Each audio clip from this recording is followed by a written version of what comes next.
السلام علیکم محترم ناظرین۔ شیخ الاسلام حضرت علامہ ظفر احمد عثمانی رحمۃ اللہ علیہ فرماتے ہیں کہ میں اس زمانے میں حج کے بعد مدینہ منورہ گیا۔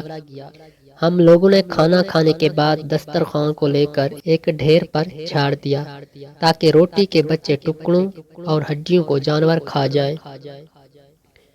تھوڑی دیر کے بعد جب میں اپنے کمرے سے باہر نکلا تو یہ دیکھ کر حیران رہ گیا کہ ایک خوبصورت 9 سال کا بچہ ان ٹکڑوں کو چن چن کر کھا رہا ہے۔ مجھے سخت افسوس ہوا۔ بچے کو ساتھ لے کر قیام گاہ میں آیا اور اسے پیٹ بھر کے کھانا کھلایا، کیونکہ میں ایسی ہستی کے شہر میں تھا جو غریبوں کا والی اور غلاموں کا مولا تھا۔ میرے اس برتاؤ کو دیکھ کر بچہ بے حد متاثر ہوا۔ میں نے چلتے وقت اس سے کہا کہ بیٹے، تمہارے والد کیا کرتے ہیں؟ اس نے کہا میں یتیم ہوں۔ میں نے کہا بیٹے، میرے ساتھ ہندوستان چلو گے؟ وہاں میں تم کو اچھے اچھے کھانے کھلاؤں گا، عمدہ عمدہ کپڑے پہناؤں گا، اپنے مدرسے میں تعلیم دوں گا۔ جب تم عالم فاضل ہو جاؤ گے تو میں خود تم کو یہاں لے کر آؤں گا اور تمہیں تمہاری والدہ کے سپرد کر دوں گا۔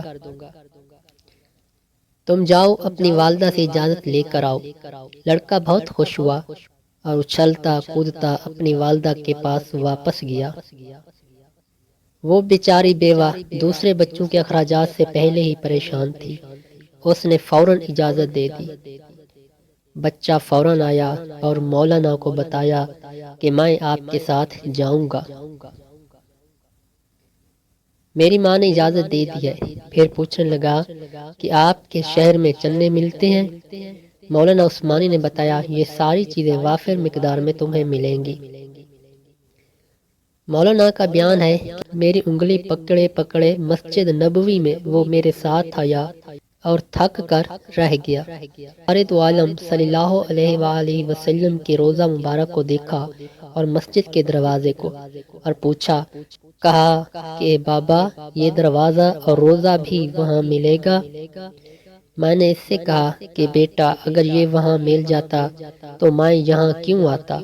لڑکے کے چہرے کا رنگ بدل گیا، میری انگلی چھوڑ دی۔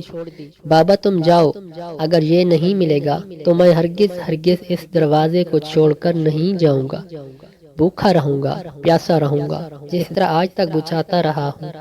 یہ کہہ کر بچہ رونے لگا اور اس کے عشق کو دیکھ کر میں بھی رونے لگ گیا۔